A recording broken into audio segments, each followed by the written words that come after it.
right. Welcome to the Buck and Mike Experience, Experience sports like you never have before. where the buck stops And the mic drops. Bam. Did I do it right? I did You it did. right. You did. Praise I'm proud of you. flawless. I'm proud of you. The only thing more flawless was the Spurs fans the other night. Yeah. Because Yep. Spurs fans are trending right now as they got together like it was a Super Bowl watch party to potentially get their hearts broken. Do you imagine being a Pistons fan today or there was the other team that fell out of the top 5 that was a top 3 team and going... The Pistons have to just be like, You just had the worst team. out of your mind, man. Oh, just awful. Like, you just had the worst team in the league. I mean, yeah, you had a couple of injuries to So who's decent the other one, players. Magic? It might just be the Pistons. No, there was the top 3 of the teams. I'm pulling up the draft results now. Draft lottery results, but I mean, the Spurs win it. I mean, you get the guy. Everyone knows who's going to be. As they were announcing them and they were pulling up the cards, I was getting really excited thinking of the idea though of LaMelo, because the Charlotte Hornets ended up number 2, and I'm just sitting there thinking, man, could you imagine how instantly good if he's a hit? I mean, at the end of the day, the kid could suck. Yeah. We don't think he's gonna suck, but he could. Yeah, the Rockets. That's the other one. Okay. The Rockets for the high draft stuff. Yeah, there was an interesting conversation going on in off-topic sports, to where I had to end up booting a guy out of the group Nice.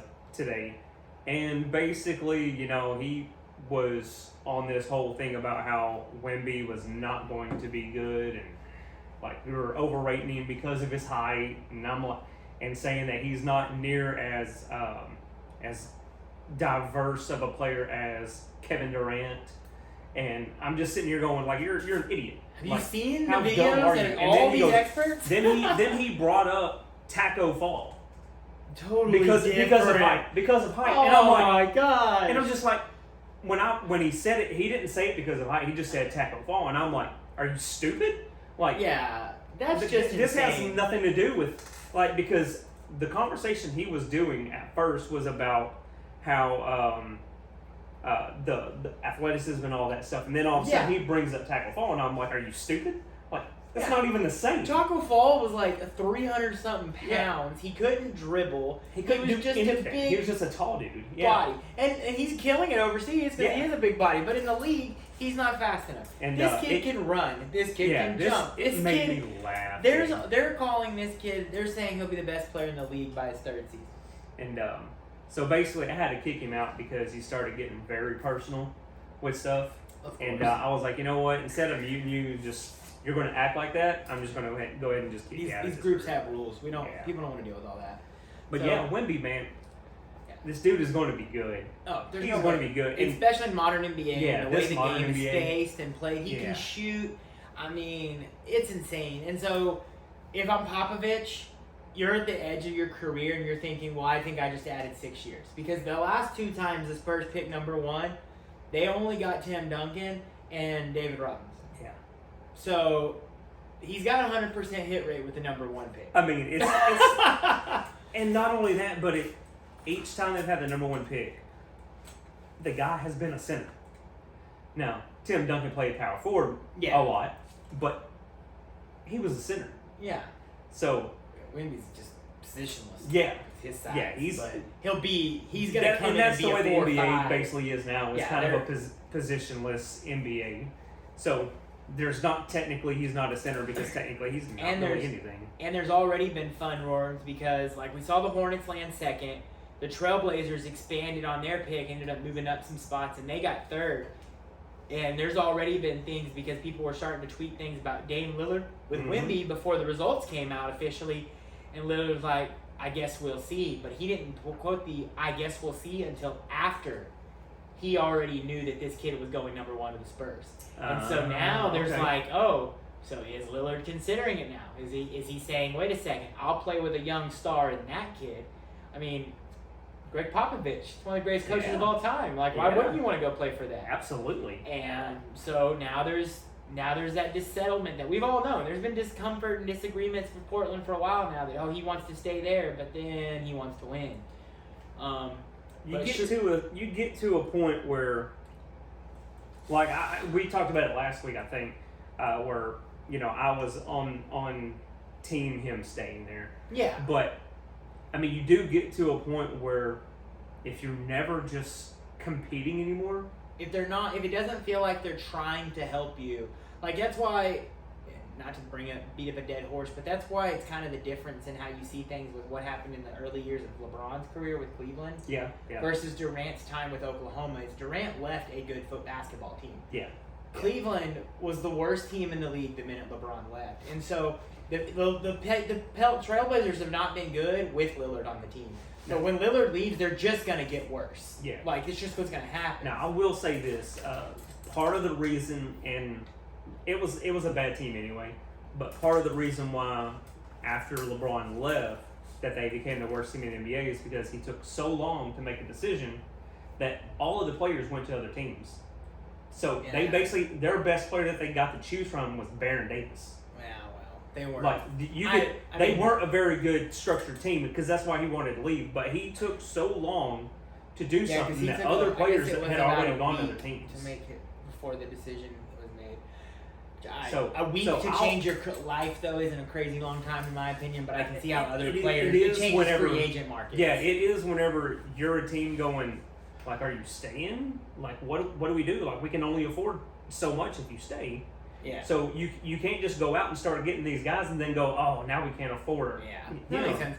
But like, so that's I'll argue that point. It was a bad team. Yeah. But they didn't have a chance to improve because of the situation. Well, so then it ends up with the Blazers third, though. The Rockets are fourth. The Pistons fifth. The Trailblazers at 3. They've already said are now talking about trading the pick. Even though there's Brandon Jennings Brandon Miller out of Arkansas, out of Alabama, and then Scoot Henderson out of the G League are supposed to be very good prospects in their own. Like most people say, those two could have gone number 1 if you didn't have the Wemby effect. Yeah. And so either one of them could have gotten a really good player at 3, but it sounds like they're going to do what they can to get a winner in place now. So I think that's gonna you might see a big time trade that day. A team like a Utah possibly has some decent guys that are quality players now, but if they really want to buy into the rebuild all the way, that could be a team that makes them move something like that possibly. Not sure. And they're at 9. And they have it. They have the 9th pick, so they could move up. And I mean, the Rockets actually just got a new coach this year. They fired Siles, the former Mavs assistant, and they brought in Uday, the guy that was the coach of the Celtics that had the whole relationship stuff. Yeah, but it's a great coach. I mean, his 1 year with the Celtics, we'll find out. Was he a great coach because he had a great roster, or was he a great coach because he was a great coach? Because both the Celtics made it to the conference finals either way. I mean, they're playing right now against the Heat. Game 1's going on tonight. So that'll be interesting to see. The Pistons, that's a real slap in the face because Jaden Ivey was okay last year. You get Cunningham back, but now you're not picking till 5th, so you're like, yeah, we'll get a good player, but you're not getting one of the 3 guys that you should have got. It's a gut punch if you're a Piston fan. Like, it's a major gut punch. I need to check that. Let me make sure that I don't need to do a whole reset because we just got a phone call and I forgot to put my phone on Do Not Disturb mode. So while we keep recording, we don't awkward walk off. Yeah. Just because. With the 6th pick, you got we're good? We're good. We're not stopped. We got the Orlando Magic. Yeah. Magic have been getting that middle first round lottery pick, it seems like forever, and have just been stocking up with guys that you're like, he's pretty good, but none of them become great. Like Aaron Gordon was pretty good. He's still a pretty good player. He's a key contributor for the Nuggets in the conference finals right now. Yeah.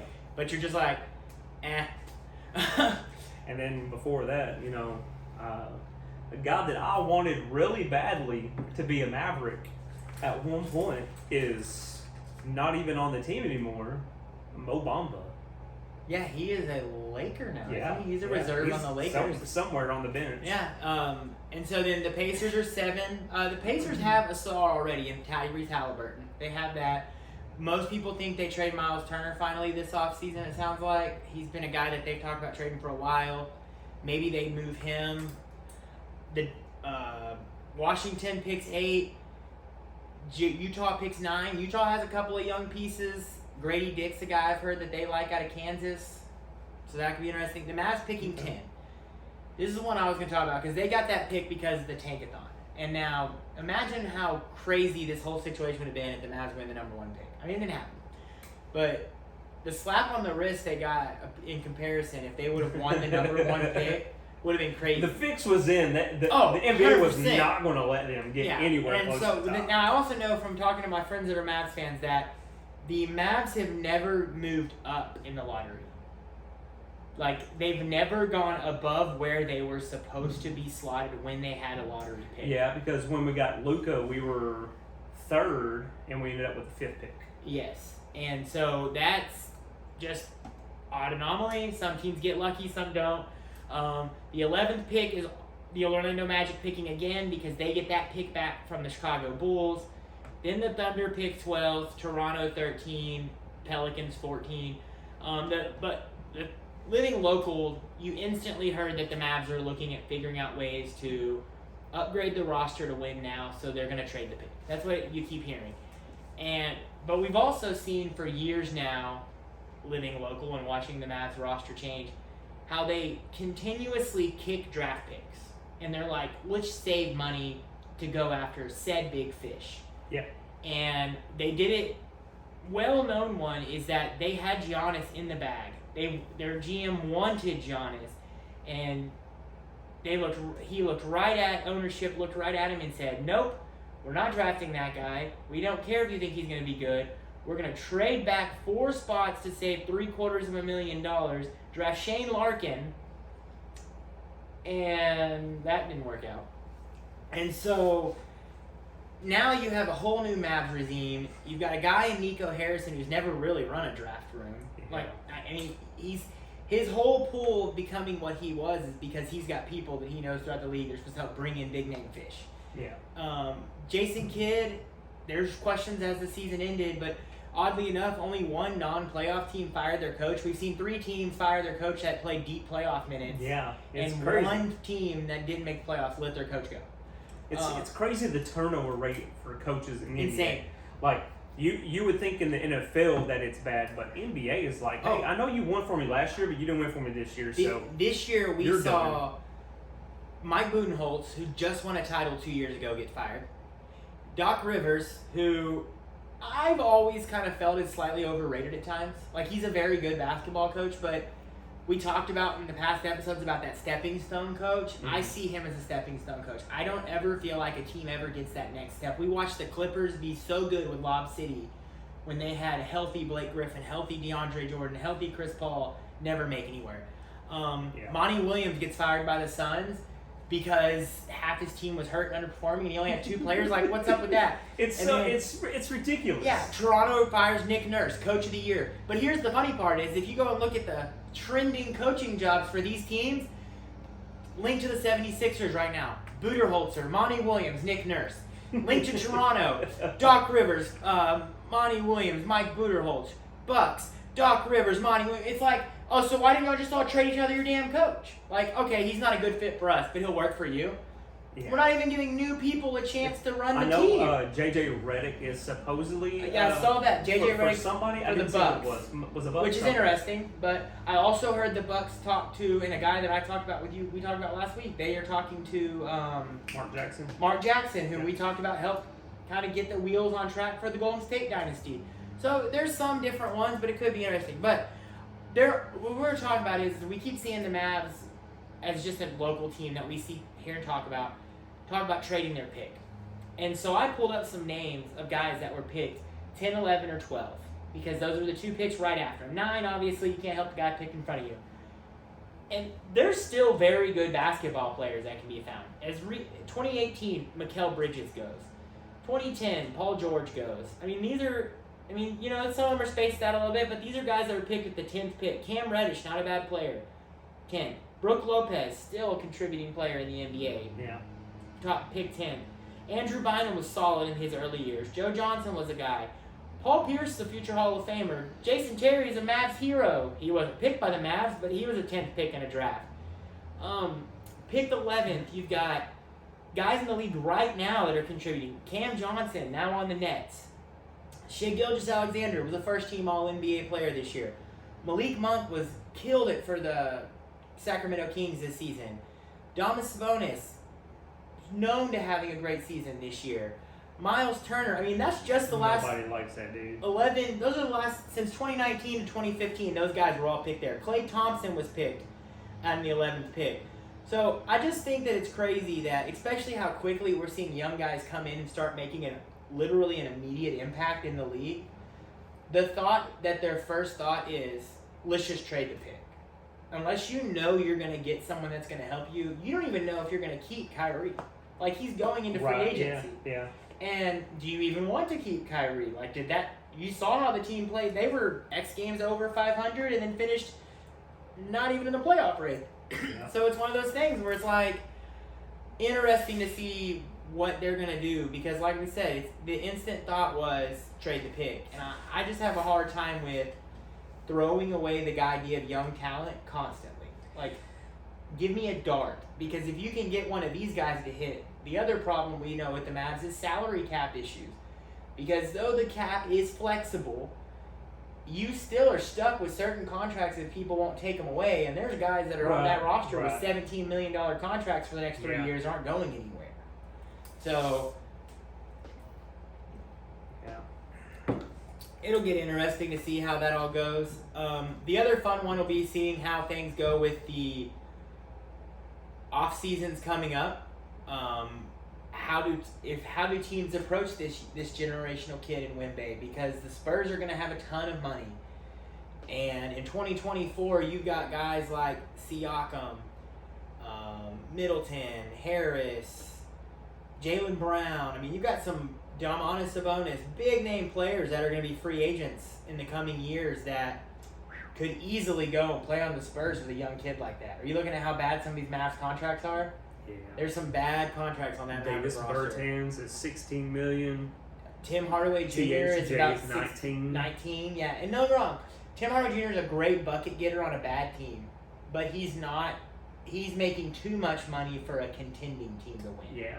Like, that's the thing. Like, if he was your sixth man for like $9 to $10 million a year, you could do something with that because he can provide instant offense. For 14. Well, and he's a free agent. He's gone. 11. Yeah, Christian Wood's a free agent this offseason because he doesn't know how to play defense. They won't re-sign him. So that'll open up the Mavs. None of their team knows how to play defense. You know, that's crazy because we forget that just the season before, they were a top 5 defensive efficiency team. Like, literally a year ago. Kid was being praised for how good Mavs defense was. And now they're trying to run Kid off because he's... I mean, and I can't completely disagree with it. He wasn't a strong showing for him. So, it'll be fun. We've got the conference finals going now. Joker put on a show last night. He put on a show. But you know what? I will say this. The second half adjustments the Lakers made were good because he had 17 rebounds in the first half and he only finished with 21. But I said, like, everyone looks at AD's box score and goes, he did all he could. Anthony Davis scored 40. If the Lakers are going to win this series, AD has to match Joker rebound for rebound.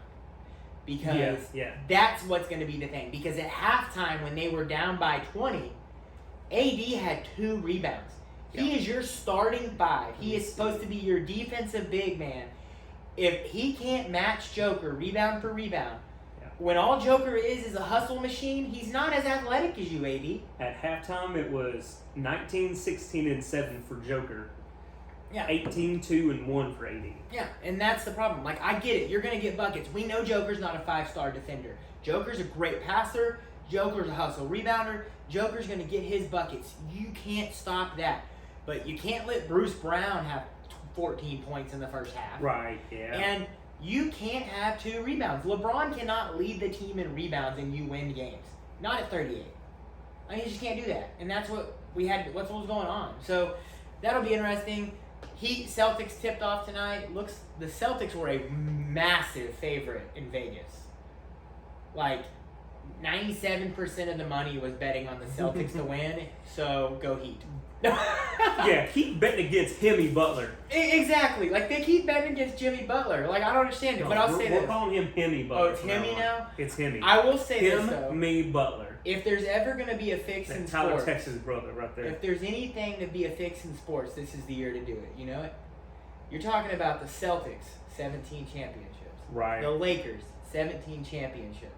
LeBron's, at the end of the day, every season might be the last time we see him be to this level. Yeah. So yeah. this could be the final ride on a team with that going for it. And if the Lakers and the Celtics play each other, it is the two teams with the most championships. The winner takes the lead. That would be cool. I mean, financially, the NBA wants it. Like, that's the league. That's the show the NBA wants. So if sports are ever fixed. Here's some information here. So the Lakers against the Warriors, they won games 1, 3, 4, and 6. Right. All right. So the free throws were 128 to 49. Different styles of basketball. The difference between them is 79. So even the difference between the free throws is more than what the Warriors shot. The difference? I don't understand what you're saying. The difference between 128 and 49 is 79 free throws. No, I get so that. So that 79 is now still 30 more than the amount of free throws that the Warriors shot. Now look up how many threes the Warriors shot versus how many threes the Lakers shot. Because the Lakers live at the rim. I get that, but Lakers are getting calls. Oh, they're going to get calls. That Absolutely. nobody else in the league gets. They're going to get calls going to the rack. For sure. You're going to age guys like that and all the other stuff. And all I'm saying is putting on to that whole, getting the team there, the rate thing. Like, it's clear, like, there's a little bit of a bias to kind of help out. I don't know. I think that still comes into the style of play because we saw a lot of fouls last night on Joker on the inside because the guys that play on the inside of the paint. Jimmy Butler gets fouled a lot because he doesn't shoot a lot of threes. He's a mid-range, attack-the-basket kind of guy. Whereas the Celtics, they shoot a lot of threes. So I wouldn't be shocked if the thing that separates Miami and Boston in this series is free throws. Do you think it's going to be that big of a difference, though? No, because the Miami still shoots more threes than... Miami doesn't shoot as many threes as Golden State. Golden State's whole offense is... Oh, I know that. And so they're always going to be... I get that, but there shouldn't be that massive of a difference. I would say there shouldn't be. I guarantee you we won't see that massive of a difference in this series. The Celtics no, we won't. We won't. Not at all. But it also... That's just... To me, it's embarrassing to see something that spread out. I don't care how the offense is played. It's embarrassing to see something that spread out. I just want to see that happen with a team that doesn't shoot like Golden State. If it wasn't I would take thought of that if I didn't know that Golden State for the last decade has literally been running gun fire threes. If it was an offense that had even one guy on the team that would just put it to the bowl and go to the rack, like nobody on the Warriors has ever been a go to the cup guy. Well, they don't carry that guy. They don't really carry that guy. Yeah. Who was the last one? Bogut?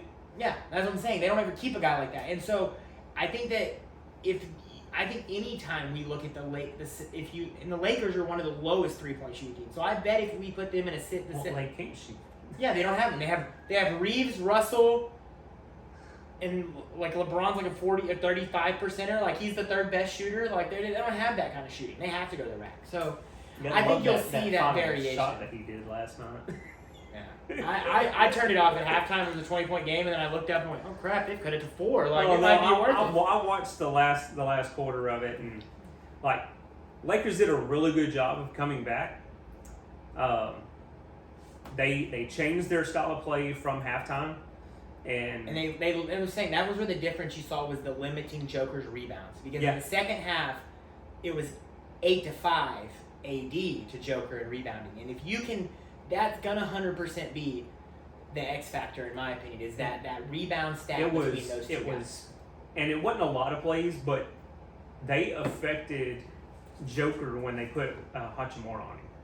They affected him a lot more when he was guarding him than anyone else. And I think that comes in on the base that AD worries about fouling out because he knows there's things he has to contribute.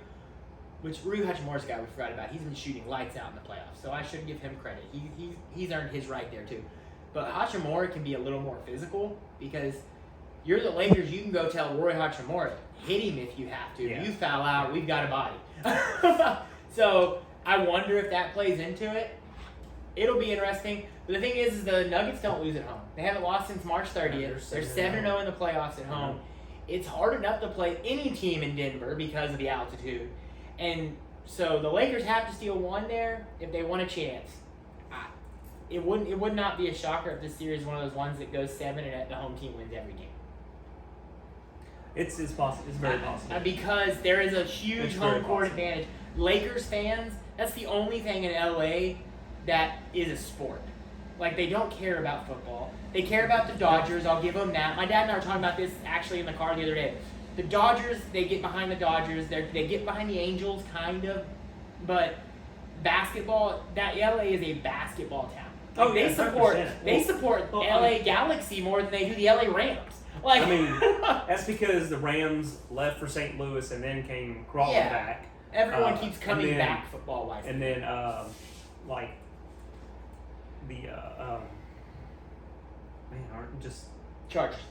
Not the Chargers. Raiders? Yeah, the Raiders. Raiders are gone. Then you have the Chargers who were in San Diego, now in LA, so there's not really a carried fan base there just because they left. And that's... so you've got that kind of mixture there. And then with baseball, even with the Dodgers, it wasn't that big of a deal until they actually started winning. Exactly. Then they were like, "Oh, my Dodgers!" It's like, man, I don't remember y'all. Yeah. Who are y'all? Yeah.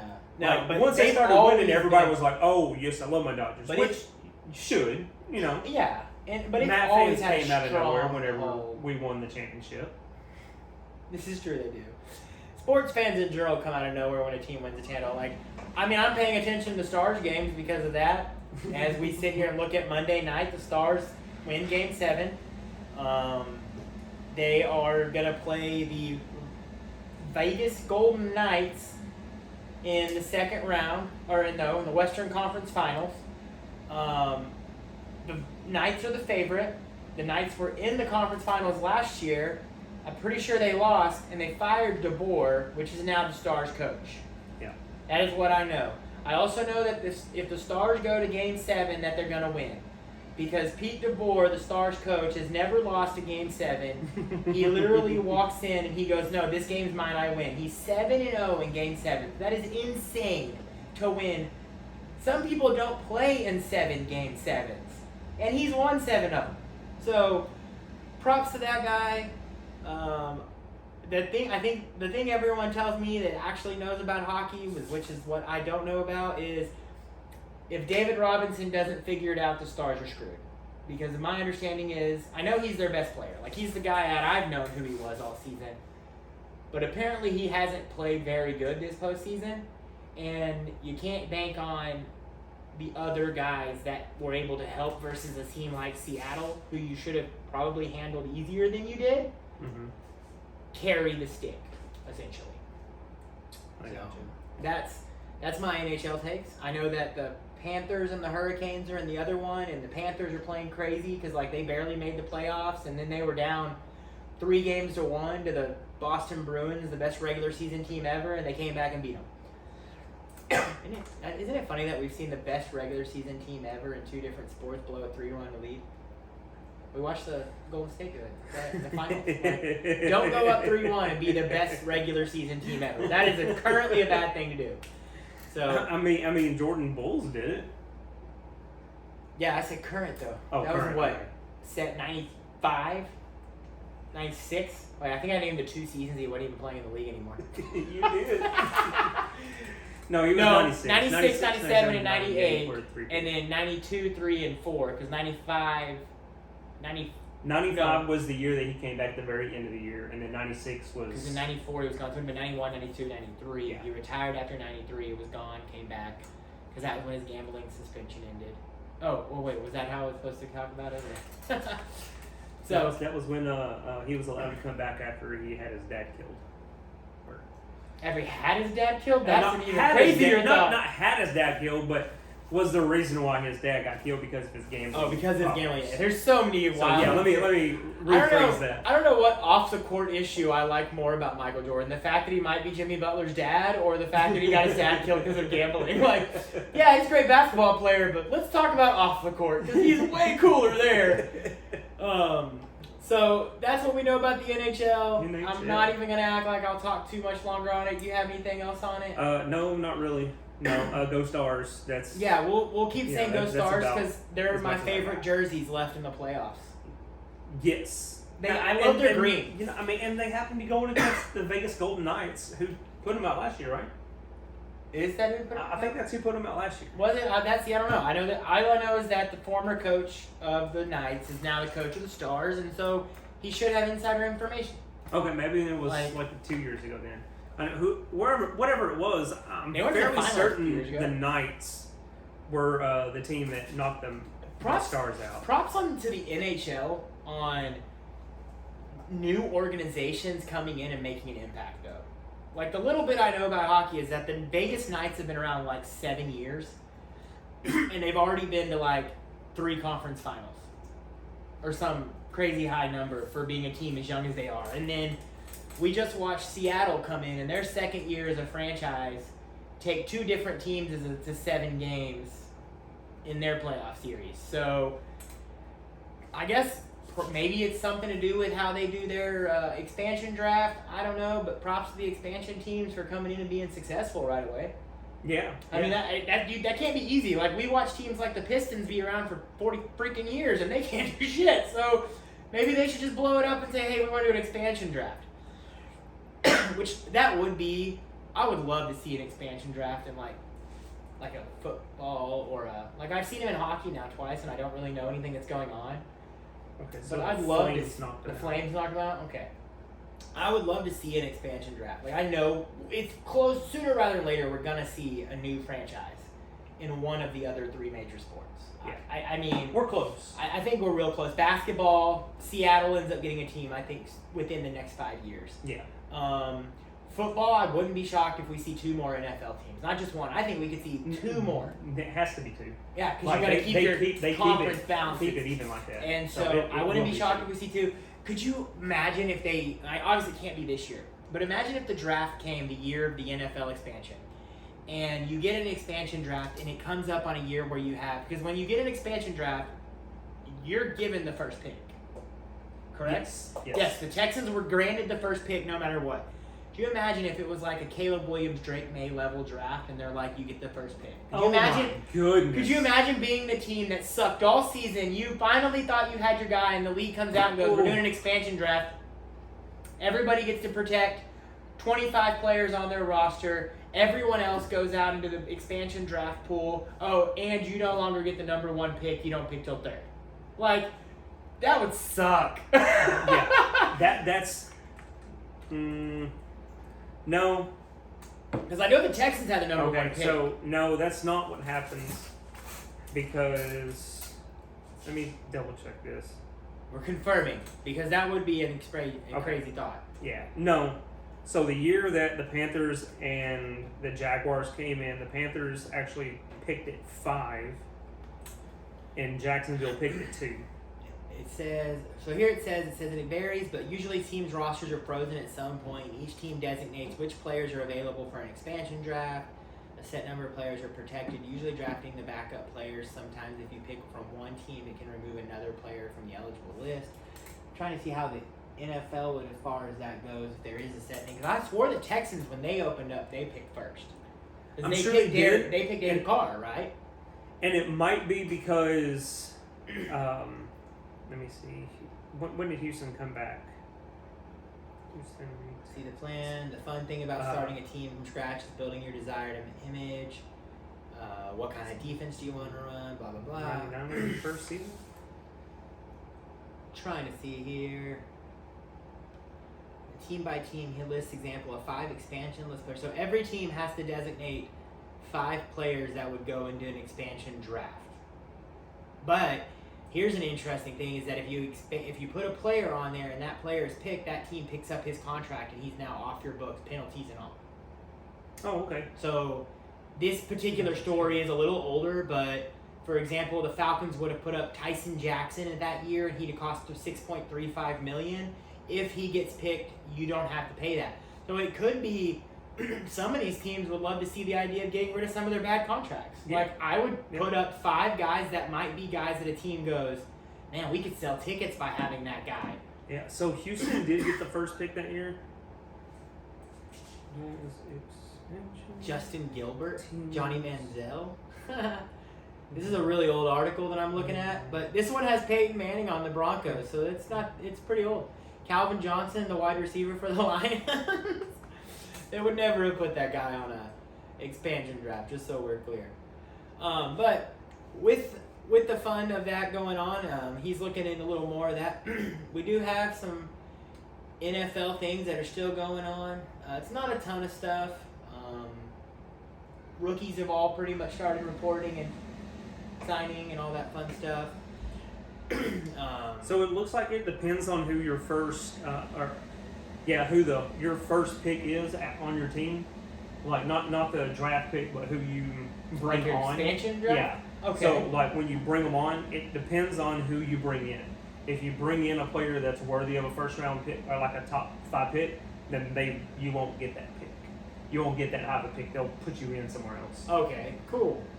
Interesting. So interesting. Houston basically didn't take anyone, so they got the number 1 pick. That's the way it's looking.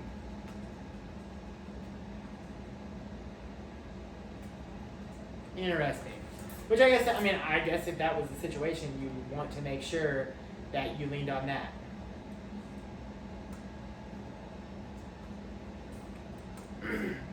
So with that, like I said, there's not a ton going on in the NFL right now.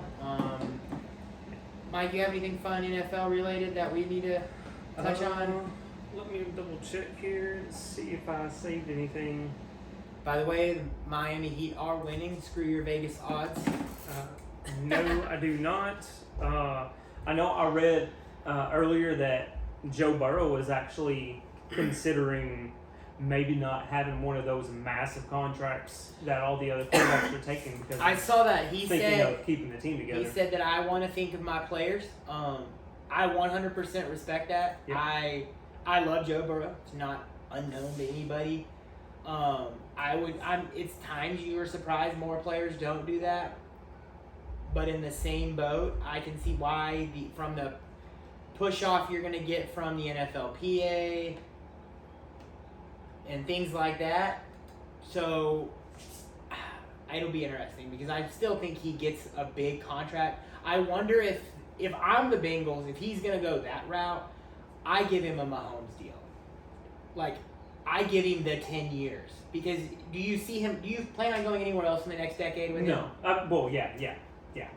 Yeah, you want to give him that type of deal, and I think it's the right thing to do is to structure it to where he's not going to be a heavy hit on the first couple years. Yeah, that way you can start paying guys like Chase and all that. And you have this short term, or you can extend the short term of this winning window. Of the winning window. Oh yeah, absolutely. And then once you get past that, then you have those years where you're going to be trying to pencil. And you're going to pay guys like Chase and Higgins. You want to pay them. Yeah. But you can only pay their position group high end money for 7 to 10 years. Like that's that position group lifespan. Whereas Joe is going into year 5. If you gave him that 10-year deal now, you could legitimately place most of that money on the back end. Pay him the smaller cap hit numbers those front years where you can then pay Higgins and Shamar and guys like that and keep that offense just freaking rolling. Which, as a guy who just traded for Jamar Chase in a Dynasty League today, I love that because I had the Burrow and Chase sandwich and I want to keep the two of them cooking. Okay. Yeah. So, that'll be interesting. We've got you get all the fun stuff with the mock drafts in 24, way too early, leaks are coming out. Some guys are working on extensions. I heard Cam Johnson, I heard was working on one with the Saints, longtime defensive tackle. Apparently he's working on a new deal. Cam Jordan. Cam Jordan. That's when you said Cam Johnson, I was like, who's Cam Back Johnson? on football. I don't know Cam Johnson. But I was like, I know all these dudes. How do I not know this guy? I've seen a few, here's a list of things that they think could be possible, like the Cowboys re-signing Zeke. Do you think they'll bring him back? I think it's very possible. I think that because they like him. But the question is does he... Because I heard he wants to change his numbers. He come in and change jersey numbers? Because it'd be pretty shamming if he pulled that off. I mean, you could already... if he came back, I would assume that who is it that took 21? It was a cornerback, wasn't it? Yeah, Stephen Gilmore. Stephon Gilmore. That's right. Yeah. So I would assume that if he came, Gilmore would get it up and let him have it back. I would assume that. I don't know because he's been a 21 his whole career, and he's more important to the team. I mean, today I heard people comparing Zeke to Marshawn Lynch when he signed with the Raiders. Like that bad. Yeah. And but so I mean, what you're bringing him in for is just short yardage groundwork, like what he was last year. But you're gonna be bringing him in for cheaper. But do you like him? But are you bringing him cheaper because you're still paying him his dead cap hit? Because now you're really paying him 2 contracts. Well, I mean, yeah, you're still going to be bringing him in at a lower number. And a guy that I've heard that they really like, that they liked last year some, is Malik Davis, who would be doing a lot of that power stuff. Like, and what if you would rather give Malik Davis the touches? Because Malik Davis is just okay. But so is Zeke. No, Zeke was still really good. I mean, he's okay. He was an almost 1,000-yard rusher, sharing the backfield with another guy that ran for 1,000 yards. Wow. He was still very productive. He just wasn't the big yardage guy that he used to be. 1,000 yards is only 64 yards a game. And that's not bad, splitting the backfield, and you're not the big yardage guy. No, it's true. I guess like you're the guy. It just feels like there's so much missed yardage that he could be getting that I'd rather take my chances with the younger guy possibly having the explosiveness. I don't think, take advantage. To me, it's not missed yardage because he's not the explosive guy anymore. Yeah. And the problem is everyone looks at the big contract that we gave him, and because you should, because you were paying him to be that explosive guy, and he wasn't anymore. So now, if you did bring him back at a lower number, yes, you're still paying that dead cap, but you got him on an actual contract that's cheap. And if you did that, you're getting the guy that you want. Okay. Because he's still going to do the same thing he did last year, but at a lower number. Yeah. And it's still going to be better than Malik Davis. Yeah. So we'll see how that goes out. So I see that. Now, if they don't go that way, like there are other guys out there, like Kareem Hunt, who could do just the exact same thing. I am shocked he's not on a team yet. Man, I've heard because his touch numbers are so low. He's in the same boat as Zeke because he's lost a step. It doesn't seem like he's lost as much of a step though, and he's a pass catching threat too. Like he's a guy that I feel like you could plug in and he could still be very productive. He wasn't bad for the Browns. The Browns just were like, we have Nick Chubb, which is good. You should give the ball to Nick Chubb, but like I don't feel like he's a guy that really hurts you. I've also seen here's one that says the Ravens signed Bridgewater. I don't see a point in that. Yeah, I don't see a point in that. I would say with what you had. The Packers signed Carson Wentz. Do we think Carson Wentz is anything more than just backing up at this point in his career? I think maybe a hot start here and there. Like to the Packers, it's not actually a bad idea, just because you still don't 100% know what Jordan Love is.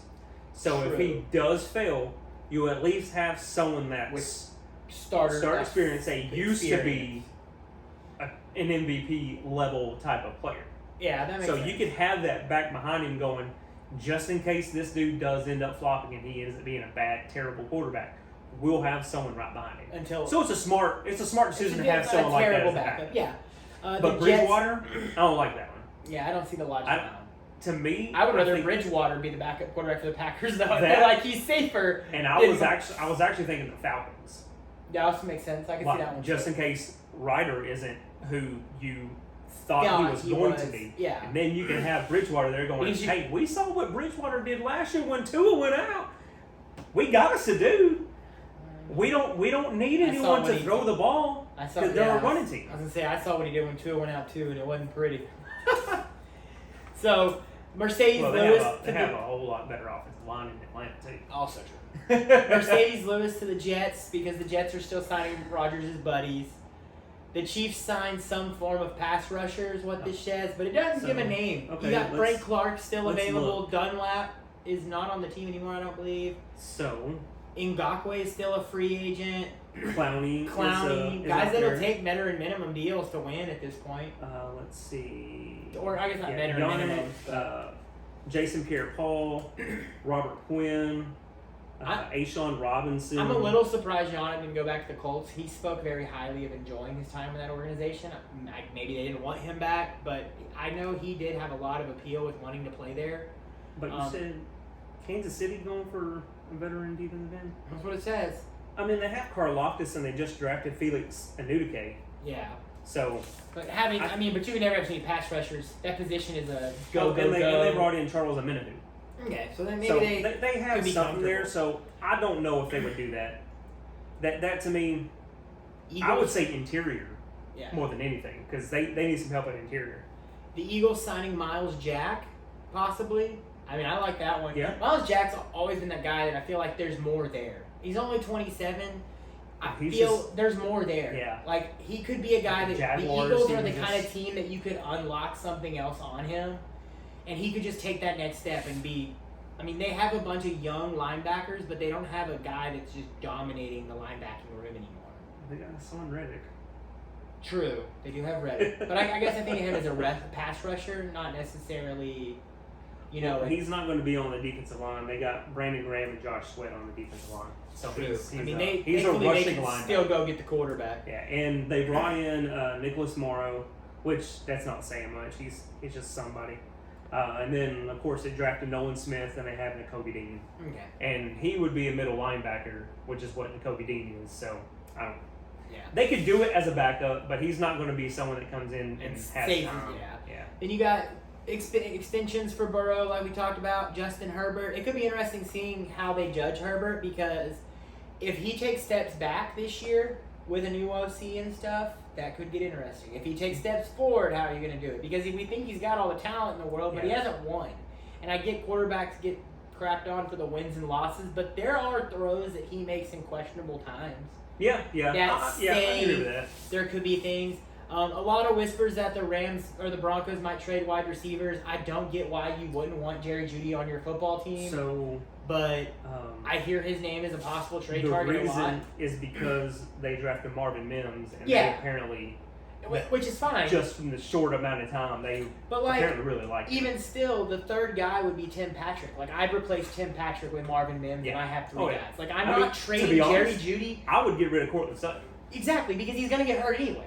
Like, Cortland Sutton, I swear, is always hurt. Like, why would I worry about him being the guy? And he can't separate. So you have a big dude that is injured. He can't really use his body. I mean, he can, but he doesn't really do it as much as you would like him to. Yeah. And then he's just an okay guy. Gotcha. Like, he just you hear about him every year, and you're like, he's going to be good this year. He's going to be good this year. Yeah, and we kept doing that to the receiver that was with the Titans. He ended up going to the Jets. Corey Davis. Yeah. Like every year. And he finally had a decent year that last year, and then he goes and signs a big deal with the Jets, and the Jets are like, surprisingly haven't released him yet. Like, I still can't figure out why he hasn't been cut, but it's ridiculous. Whispers that the Patriots might let go of one of their wide receivers because they brought in a lot of bodies. Juju now. They have Traquan Thornton. Devontae Parker's still there. Kendrick Bourne. They probably let someone go because they have a lot of names. I would say it's Devontae Parker. I would say so too. I mean, I've always liked Devontae Parker, but he could never stay healthy. Justin Jefferson's about to get freaking paid, and if I'm him, I'm not taking any team deals 100%. Because what's about to happen after, like, his Hall of Fame resume is coming together, and then they're going to lose Kirk Cousins, and it might be a crap show before they find someone else, and he could instantly go to being a guy with no one good to throw him the ball. They drafted Jaron Hall, who a lot of the draft gurus were talking about was a guy that to watch his progress because he did some good things. Which, I mean, he was a 5th round pick. Yeah, so it's not. So still, if I'm Jefferson, I'm going, y'all are going to pay me like the best receiver in the league that I am. I'm just doing it. I'm taking the bag. And I get the Burrow, help the team because y'all could win and you're going to make more off of winning. Jefferson, the writing's on the wall that the Lions are about to take over that division. Get paid. Oh, yeah. Because Lions are about to take over. The Lions are coming and you're in trouble. They're about to be Super Bowl bound. If I'm the Bucks, I understand, like, you had the Devin White situation looming. I think that you're closer to rebuilding than competing. I'm trading Devin White. I understand. I think you trade him, you get draft picks back because someone's going to give you a first-round pick for Devin White, potentially. Like, he's only 25, 26. I mean, he's a young guy, all-pro level talent. Roquan Smith was, I guess, Roquan didn't get 1. What did he get, a 2? Yeah. Roquan Smith just got a 2 and then got paid all that money. Someone's going to take Devin White, and they're going to give you a minimum of a second-round pick. I would say it's second. I don't know if I would give a linebacker. Honestly... Because he's a middle linebacker. I wouldn't give an off-ball linebacker first round. If I'm the Bucs, though, and we come out weeks 1 through 4, and we're anything less than 500, Evans is gone. Mike Evans is gone. Devin White's gone. Anybody that can get me back capital is gone because I'm going to do whatever I can to get better again in 5 years. Well, that's about it. Yeah, they have one more receiver that. No, you can't get rid of him. Like you got to have someone on there for the future. No, forget that. Chris Godwin. Godwin can go. You got to have at least one of those guys on there. I'm blowing it up. I'm starting from scratch, and we're gonna see what happens. The thing about Mike Evans is he'll be a free agent next year anyway. Yeah, you're not getting anything more than 3 for Evans. Maybe. I mean, the only thing they see on Mike Evans is the consistency is insane. Like, he's never been the best receiver in the league, but he's always been a very good 1,100, 1,200 yards a game. It didn't matter who they had at quarterback. He was producing at a consistent level. So, but the one thing, I wouldn't get, if I got rid of Evans, that I wouldn't hold on to Godwin. Or I would get rid of Godwin and hold on to Evans. Yeah. Godwin is younger, so I would hold on to Godwin. But Evans is better. So it's kind of a crapshoot. Evans is better, but he's older, so it's harder to make a decision. So, other than that, not a ton on the NFL. You have anything else in the NFL before we slide into the last major? No, I think there wasn't really a lot going on, so yeah. I think that was pretty good on hitting on that. Okay, so with that, we slide into baseball, where I caught me a game this season, this week. I caught the Braves and the Rangers, and the Braves absolutely smoked the Rangers on Monday night. Now, the Rangers bounced back Tuesday and got the win. That's why they lost. But 12-0, 6 2-run home runs. For the first time in my life, I got to see a position player pitch. Sandy Leone came in, the third-string catcher, and pitched the 9th inning for the Rangers. And I was as excited for that as I was anything. Because I've been to 75 baseball games in my life, major leaguers, and never once have I seen that. And the Rangers just said, yeah, we lose. Whoop! And they start throwing in Sandy Leone, who's up there pumping. And the funniest thing is on the scoreboard, he's throwing about 80. Like, he was throwing decent speed. Okay. But the scoreboard guy in the corner where it says what your speed is in the pitch, it kept saying, slider, changeup, fastball. It was always 80, 81, or 79. But somehow this man threw 6 different pitches. All the same speed. All the same exact speed. No movement changes, just 2-seamer. Knuckle curve. Like, they didn't care. They were having fun with it. I'll say this, though. The Braves, that lineup is stupid. Like, some of their guys haven't even got going yet. Ronald Acuna's got a historic season going right now at a .346 batting average. Their batting practice is one of the most impressive batting practices I've ever seen. Because I'm a guy that gets there early to watch the BP and all that fun stuff. Michael Harris, their center fielder, he's like second-year guy. He's like 22.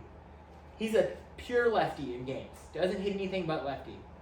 He took 7 swings on the right side in BP and put 2 of them onto the second deck at the ballpark. Yeah. Like, the Braves. Lord. Yeah. Spencer Strider's running around the outfield catching fly balls. Like, the Braves team has always been a fun team to watch do fly BP. Back when they had Smoltz, Glavine, and Maddox, it was absolutely hilarious that the 3 of them, who were literally 3 of the best pitchers in the sport, would run around and dive for balls and try to rob home runs in batting practice. Like, they were a blast to watch, and they throw balls in the stands and all that fun stuff. But it's a good series. It's been a good one. They're playing game 3 right now. I don't know who's winning. Oh, Rangers are winning right now in the 5th inning. The Rangers are for real, though. Injuries are going to be the question there, which we knew that. We knew when they signed. They just lost Kumar Rocker before we could ever try the fast track plan. He's done. Yep.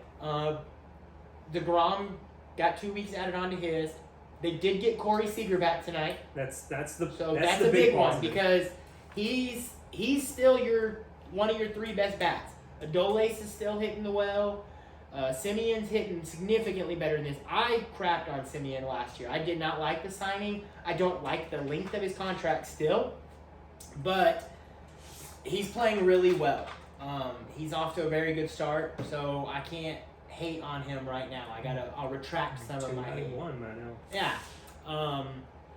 Jonah Heim, I think, is on like a 12 or 13 game hitting streak. He had another base hit Monday night in the loss. I'm not sure what he did last night. But the Rangers are up 3 games in the division. The Astros are coming back, though. The Astros are 23-19 now. They're working their way back in. Angels are still over 500. The Mariners are working their way up. The A's, they suck. They suck. I mean, there's nothing else you can say. They're 10-35. I will say there's another thing that I hate on Rob Manfred a lot. And I want to go back to the Ranger game here in a second. Well, before I go to the AL East. We talked about pace of play rules. Mm-hmm. And I'll say this. For the television experience, because it's hard to watch a game now because of all the stupid TV deals and everything else, and if you don't have said channel, you can't watch it. So I can't say I've watched a lot of baseball on TV this season. But for the TV watching experience, I can see why the changes are a plus. But for the in-stadium experience, you can't blink without missing something because it's all happening so fast. We had the all-you-can-eat seats, and I walked off between innings just to go grab a drink, and by the time I'm back in the chair, I mean, it was just walk up to the machine, fill my cup, and sit down. There's 1 out. Next batter's walking in the batter's box. By the time I sit in the chair, he's got 2 strikes, and I never even heard the first pitch hit the glove. Wow. Like, it was bang, bang, bang. The ball was in play a lot. I think when the game we went to, there was 24 total hits, 12 runs, all over the Red Braves. But the Rangers had 10 hits. Like, the ball's in play. You get to see the players on the infield be more athletic.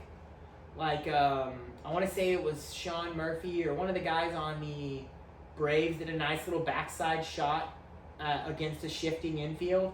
And Josh Young made a beautiful backhand stab, turned the double play that he ranged pretty good distance to make the play. So you are getting to see the infielders flash more athleticism because of the shift being taken away. So that's entertaining too. But at the game, the downtime with going, if you're gonna go now, like, it's something to go and be ready to pay attention. Like, don't go to the ball game like you used to with a group of 20 people expecting to shoot the shit and all that, because 2.5 hours is all that game took. It goes bang, bang, bang, and the game's over. It's pretty crazy. Yeah, like, it's not a bad TV experience, but I can see it does kind of bummer out your in-game experience, and you kind of hope that they start taking that into account for ticket prices. I know they tried to extend beer sales an extra inning because they were selling, games were going so fast, they weren't selling as much beer as they wanted to. So, could be interesting there. You have something going on with the White Sox, it looks like. Yeah. So there was something that came out a few days ago, and I forgot to save it. So I couldn't remember which pitcher it was, but I think it was Dylan Cease. Yeah, solid pitcher. So right now, this season, his ERA is almost at a 5, even though he was like second place last year. Yeah, he was very good last year. In Cy Young voting. And he's been talking about it's because of the pitch clock. The pitch I clock. have another name that's got the same thing. It's turning him so fastly that he's not able to actually get set up correctly to be able to throw. Yeah, so in a way, it's kind of hurting, but at the same time, it's speeding it up to make it more exciting. Yeah, I've also seen Alex Manoah, the kid for the Blue Jays, as good as the Blue Jays are this season. That's the one I was hearing about. Yes, as good as the Blue Jays are this season. The Blue Jays are 6 games over 500. They have a very good lineup. Alex Manoah was their best pitcher last year. The kid's a stud. Alex Manoah is a big boy. Like, he's not That's your... who yeah, I was trying to yeah. think of who it was. He's not your skinny fellow, and he literally said that he's exhausted by the time he pitches in 2 or 3 innings because the game is going so fast that he doesn't have the body type to keep up with the pace that they're wanting him to pitch at. And he wasn't a slow worker in the past. It's just that this accelerates him so much that obviously get your body in shape. But the thing about baseball always was that you could be the bigger guy and still be a very good baseball player. Prince Fielder was fat, and he was a very good hitter. Cecil Fielder, his daddy, wasn't the best in shape. Alex is a 285-pounder at 6'6". Like, that's a big boy. And so he starts out strong, and then he gets rocked because he gets worn out physically, not necessarily his arm. And he's only lasting like last year he was going through 7 innings, and now this year he can barely make 5. Yeah, and he's worn out, and so he's 5.4 ERA last year at a 2.24. Yeah, the kid is a solid play. He was a highly recounted college prospect when they drafted him. Like, the kid's a very good pitcher, and it's gonna take time for some of these guys. It's gonna get interesting to see what happens with some of your older guys. Like, Monday night, Charlie Morton pitched for the Braves. He's 39, and he's got a 2.76 ERA right now. He dealt versus the Rangers, a very good lineup. What is this continued rapid pace going to do for his body? Because that builds up as the season goes. Yeah. Kershaw's on fire to start the season. Kershaw's a guy we've seen take injuries in the last few years. Is that going to build up? For Verlander and Scherzer, they've been banged up to start the year, and they've had their own struggles getting out the gate for the Mets. But I'm interested to see how some of these older guys hold up because of that difference in the pace and how they have to work throughout the season. I'm wondering if we start seeing other kinds of injuries, if it leads to more arm injuries, because you're gonna quick. Because you're trying to cut things down and corner things up. You might find ways to cut a corner here, cut a corner there, and those situations could lead to arm angle issues, things like that. I mean, I don't know how much research we saw from that happening in the minors. I know they did these rules for a couple of years. They're getting what they want. We're getting more balls in play. And that is one of the bad things, though, is, you know, what you just talked about with some of these guys are a little bit older, and you're testing it on minors, where it's typically younger guys. Exactly. They're younger. You're teaching them a throwing program to teach them this. They're not in this. And so it is interesting. It's going to be interesting to see how it changes to these guys that have... Most of these guys that are in the bigs, a lot of them haven't touched the minors in 10 plus years. Like, they would have never been a part of the trial run years. And so that could be interesting. We had another guy get suspended a guy on the Yankees got 10-game pot for the sticky substance stuff. Ooh, and they said that, I read that was the stickiest hand that they had ever touched. Yeah, and then I don't know if we ever talked about after what happened with the Scherzer one. Did you see the video of the former pitcher? Yeah. That about the alcohol and how he literally said, this is what Major League Baseball did. And he said, and it made it worse. And so Scherzer got suspended for nothing. Like, he should have fought it, they say. The other thing that's fun to watch is that we've never seen a division as dominant as we're seeing the AL East be. Largely because, like, 2 years ago, Major League Baseball made a change that went into effect this year. I think it was this year or last year, where everyone plays everyone. So you used to play your divisional opponents 19 times. So for the Rangers, that's 19 against the Astros, the Angels, the Mariners, the A's. 19 times 4, we're talking 76 games against of your 62 game season. That's over half your season is against those 4 teams. So what they did was they said, you're not going to play a home and home every time, but every other year you're going to go to said National League team's park, and they're going to come to your park the next year, and you're going to rotate so everyone plays everyone. And that it was smart, because for the fan experience, like, I'm a Cubs fan. I get to go know that the Cubs are coming to Arlington every other year. My dad's a Braves fan every other year. The Rangers go to Wrigley every other year now. But what else that did is it cut those home divisional games from 19 games to 13.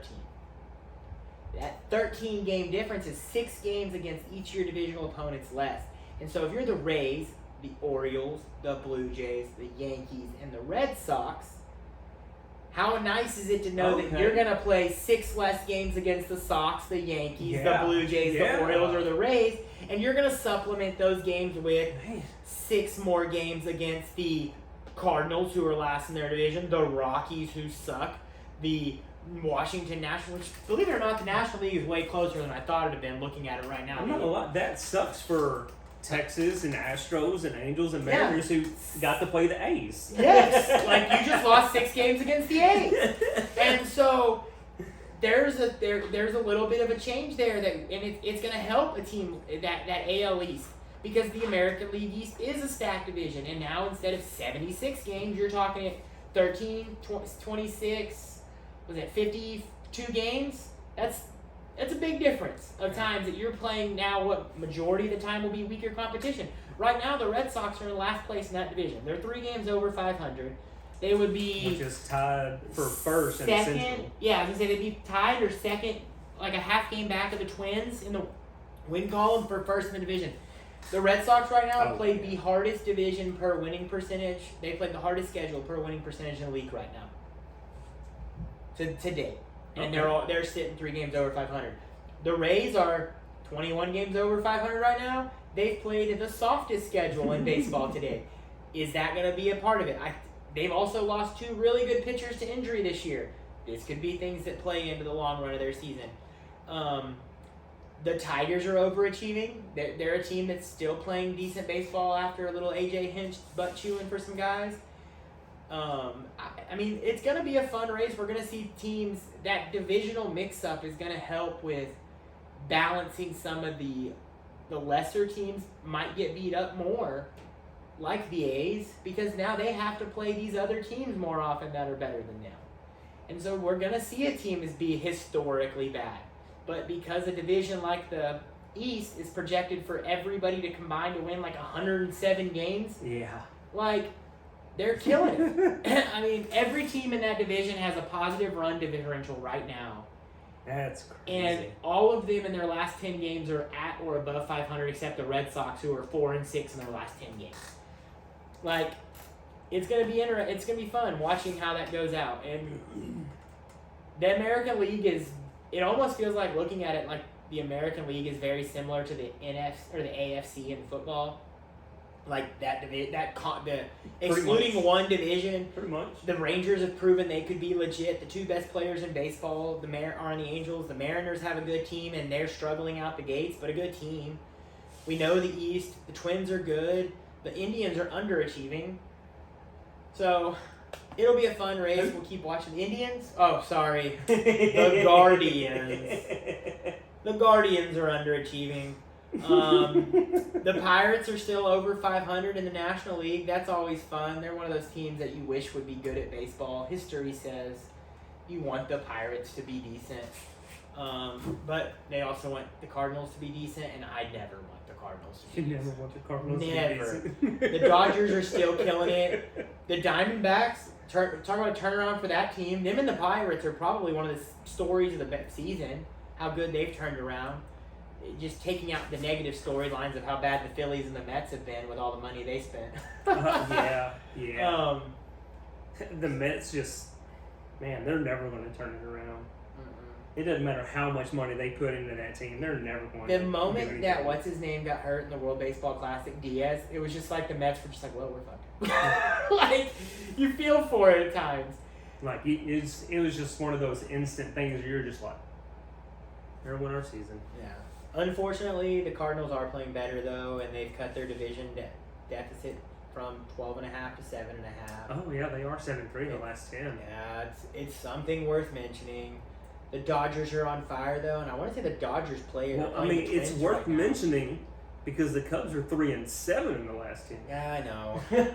We suck. We lost 4 in a row. We called up our 2 top prospects, though. One of them hit his first career home run. His name's Morel. And then Moran, our other one, he came into baseball, and he's one of those guys kind of like the Rangers have a guy like this. Ezekiel Duran. Yeah. He can hit. He's a hitter. But he doesn't have a true position. Like, you just can't figure out a spot where you can put him. Every day defensively. Yeah. Yeah, like, if you're the Rangers, you kind of hope he can become your left fielder because that's kind of your glaring weakness as a true everyday left fielder. Morale is that kind of guy. They don't know where to put him. And so when they asked David Ross about him, he's like, he's got all the talent in the world. We don't know where to put him. Well, they were like, well, we're going to call him up. He's hitting good in the minors. Well, his first 5 games up, he's hitting like 380, and he's got 5 home runs already. Like, he's crushing. Jesus. So you want the kid in the bigs. Like, it's just a matter of, I'm trying to confirm. I know it's 4 home runs, and like, going to drive me nuts because I can't remember. And then we saw the Reds got their City Connect jerseys last week. Did you see those? The red ones? I did not. The Cincinnati Reds ones are pretty cool. It's kind of hard to screw up red, black, and white. But here is the City Connect jersey for the Reds. Y'all can't see it, or I'd gladly show it to you guys. Who was Christopher Morel? Yeah, Christopher Morel. He's playing center field, and he's got 4 home runs, batting .333. Yeah, he's crushing since he got called up. He's probably played 1.133 OPS. Yeah, and he's 800 slugging. And how many at bats is he at? What, 30 at bats? Yeah, 30 at bats. Yeah, he's 5th on the team in home runs and 12 at bats, and half the at bats. So it's impressive. Yeah, hopefully he figures it out because it just doesn't. It's not fun sucking. Thankfully, I have one of my teams I like that's entertaining to watch these days. So, Nico Horner's hurt. He's really good. Cody Bellinger fell off a cliff. He's the 13th most at bats on the team. Yeah. All right, and the other kid is Matt Mervis, the first baseman. He's the other kid they just called up. He just hit his first homer. Hap is good. Horner's good, but he's hurt. Dansby Swanson, if you know the Braves from last year, he was a really good shortstop for them. So the pieces are there. They just got to get pitching and figure out where to put everybody. And sadly, a real manager, because I love David Ross, but he ain't a real manager.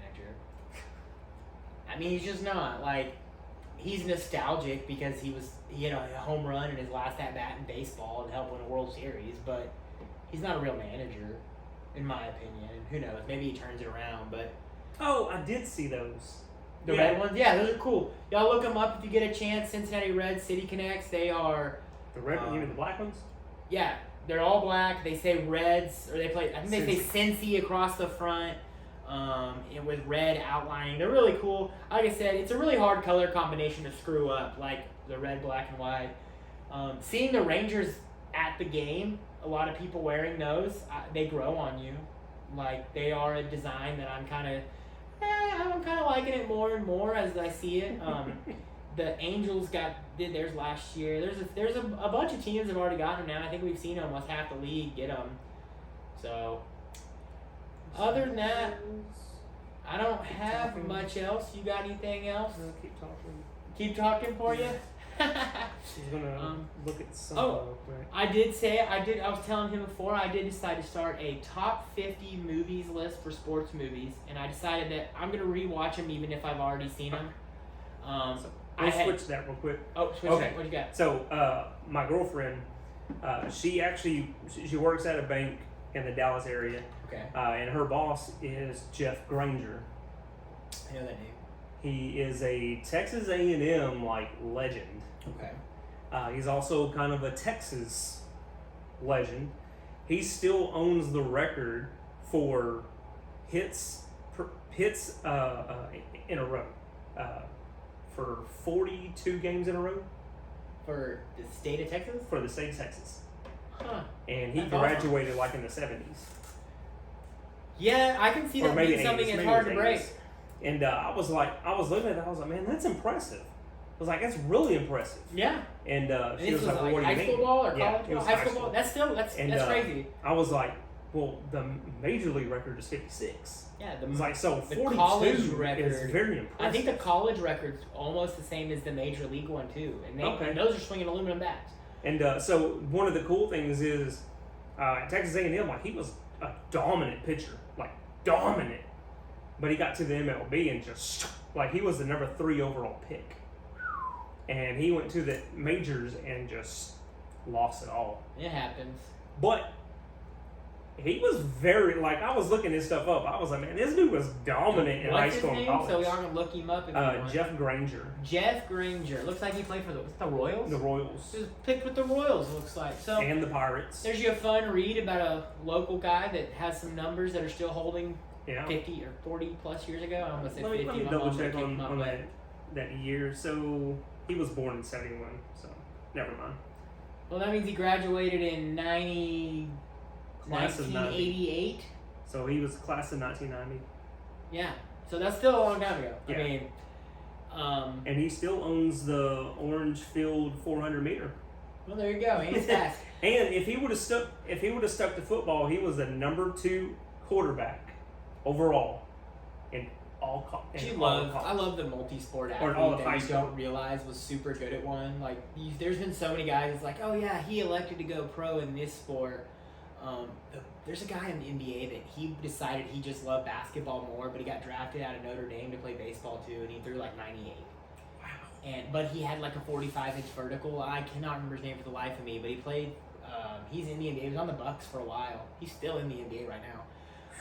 LeBron was the number 1 rated high school recruit in football. Yeah. He was a defensive end prospect or a tight end, one of the two. And then there's been a bunch of them that it's like, I think Justin Fields was a top end baseball guy. He got drafted. Hell, Brady was the last. The football Brady was the last Montreal. A lot of quarterbacks are pitchers. Yeah. Brady was the last Montreal Expo, but it wasn't as a pitcher. He was a catcher. Was it really good? Yeah, he was a catcher. Oh, okay. Montreal Expo. My life would have been better if someone was just trucking him as a catcher. All right, so let's talk about these movies. So I got into this movie list. I'm starting early on. I'll probably start dropping some nuggets because it'll take me a while to watch it. I'm going to watch every movie on it, even if I've already seen it. I decided I was going to watch it even if I've seen it after I started the list, though. So I got to go back and watch number 50. Number 50 is The Natural. I've seen it before. It's a good movie. Not my favorite, but a good one. I'll rewatch it. Number 49 was one I hadn't seen yet, though. My wife ended up watching it with me. It's called The Way Back with Ben Affleck. Don't watch it around your kids if you don't like them to hear curse words. Lots of curse words. An impressive amount of alcohol consumption. Like, watch this guy drink a 24-pack in a matter of one night by himself. That was impressive. And I know there's some guys that can champ it like that. I am not one of them. It was pretty good. I wouldn't say I could see why it's near a back end of a list like this. It came out in like 2020, so you might have heard of it and never seen it. That's how I was. I was like, I wanted to see this. We talked about it earlier, and I was like, man, I've never heard of that. And I looked it up. I was like, oh yeah, I've seen the preview for that. I kept the list on my phone. I'll dive in, and as I see movies that I think y'all might want to take a chance that I don't think have been recognized enough, I would say give it a chance. It's not a funny movie. Unless you just like watching someone say a lot of cuss words, you're not gonna laugh. It's a more of a drama. Ben Affleck's pretty serious role, but he does a good job. I mean, considering it, and it doesn't have your conventional happy ending in my eyes. Like the way things play out are like, oh, well, that's one way to end it. Okay. So, but yeah, other than that, I don't have anything else. Well, you can. What are some of the other ones? I don't have we'll the the next three. I have to let me see. I might have shared it with somebody here because I need to. I know The Natural's one that was on my list that I gotta watch next. So what was the name of the list? The website was. I'll have to send it to you because I texted it to my buddies on Facebook here. Well, let me see if I can pull it up on here. It was on vulture.com. I've never even heard of the website. It was the first one that came up on Google. I was bored last night. Y'all can tell. The next movie after I watch The Natural, will be called Without Limits, with Donald Sutherland, Billy Crumpton. It came out in like 1998. I've never even heard of it. Let me look this up real quick. I don't even know what it's about. I think it's about power weightlifting. Yeah, it looks like it's power weightlifting. So that'll be one. Personal Best came out in 1982. It's an Olympics movie. I like the Olympics.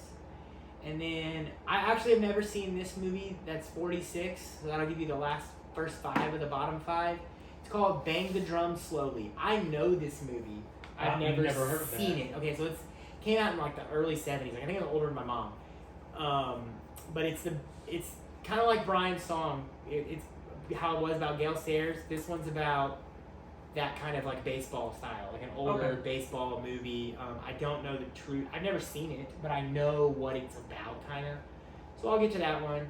And then there's some funny ones. Like, that was what I liked about this list, is that it dives in and it wasn't all serious ones. Like Goon with Sean William Scott. That was a good one. Have Sean you seen William that? Scott, I've never seen it. Okay, but that one's I've actually always pretty liked good. Sean William Scott. He's the guy from Dude, Where's My Car? I think he's the dude that has Dude tattooed on his back. He's Stifler.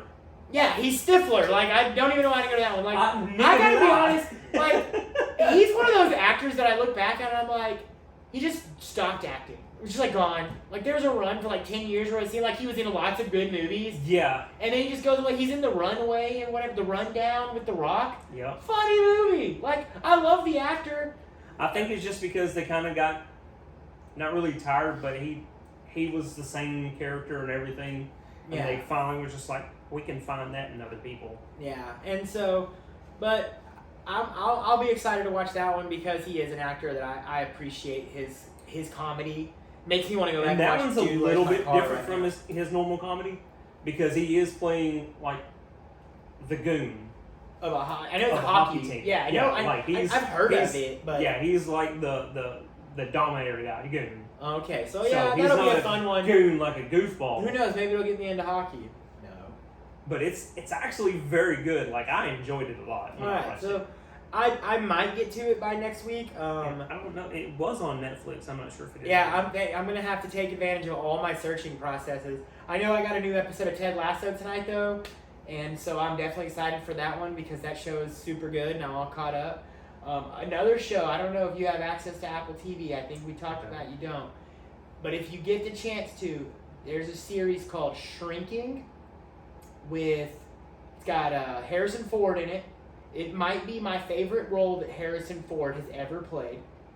Like, he is hilarious and awesome in this role. Okay. It's got the guy from How I Met Your Mother, Steven Seagal. Not Steven Seagal. Jason Segel. Totally different people. I was like, when did he start playing in that? Jason Segel's in it.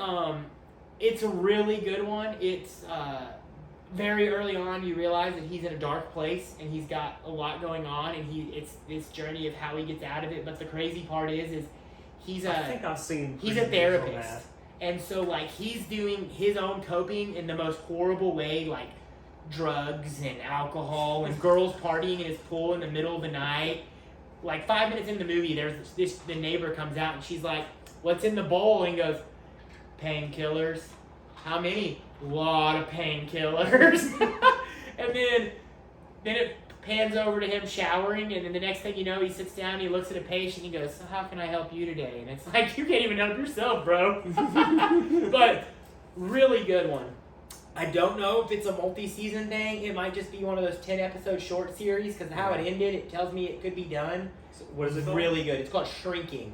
Totally not sports related, but we explore all things in our experience. So take the time to watch it.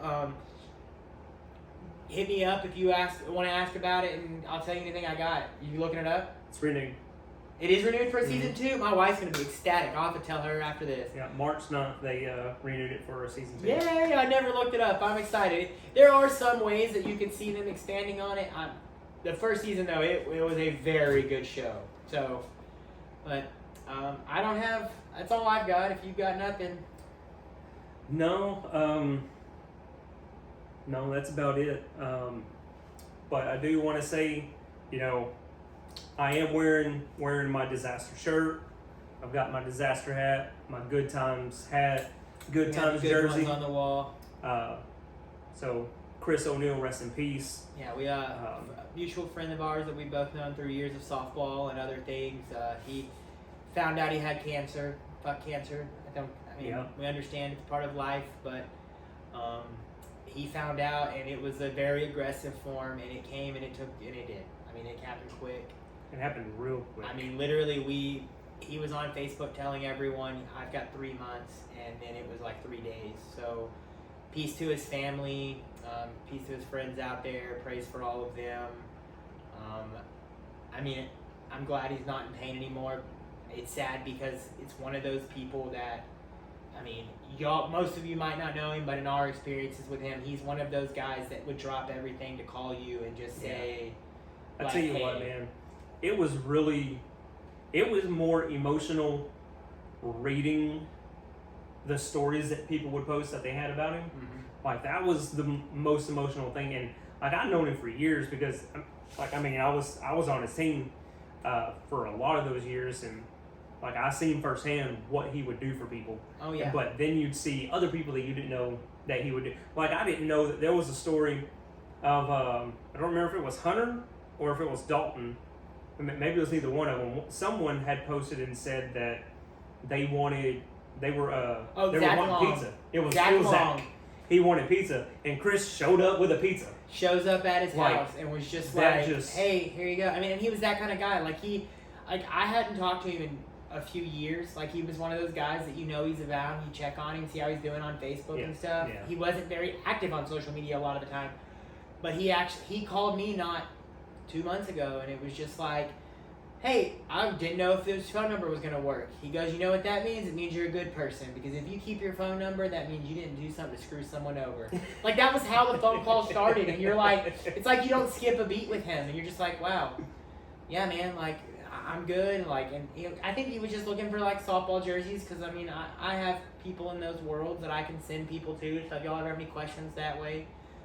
But he, I mean, he's one of those guys. He's one of those guys that you aspire to be like. Like I hope that when my time comes, that people look at me in the same light that we've looked at Chris and the way he's impacted people's lives. Yeah.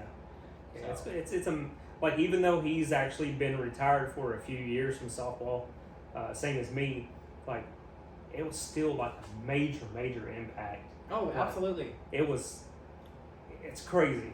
Like, and I know the service is going to be on Saturday, and they posted on Facebook to anyone that wants to come, man, that thing is going to be packed. Yeah. And it's going to be so packed. And I'm definitely going to be there for that. But anyways, that's all we have on that. Yeah, so we want to take the time for that, and with that, thank everyone for listening. Remember, like, follow, subscribe, all that fun stuff. At this point, we know that we aren't the ratings drivers of YouTube, but we do this because we enjoy it. We will try to be though. One day. Yeah. We share it. We do our thing. We're glad for the friends that are still supporting, the family members that are still listening and taking time. Thank y'all. And we're gonna keep trucking our thing because, well, we enjoy talking about all this stuff. And, oh yeah. I mean, it's just fun. Like, the Love fun part is that we connected over this idea over like a random, just me shooting him a message saying, hey, would you be interested? And now we've been able to, because of a guy like Chris, that kind of brought us into being able to meet each other. And now here we are hanging out one night of the week, shooting the thing. This is basically like our softball league night. Like 7 o'clock softball is really showtime recording. Like my whole house knows it, except I don't have to use gas to go to it. Like, so, I do. I'm just yeah, such a long drive from 40 to 40. But thanks everyone for listening, and y'all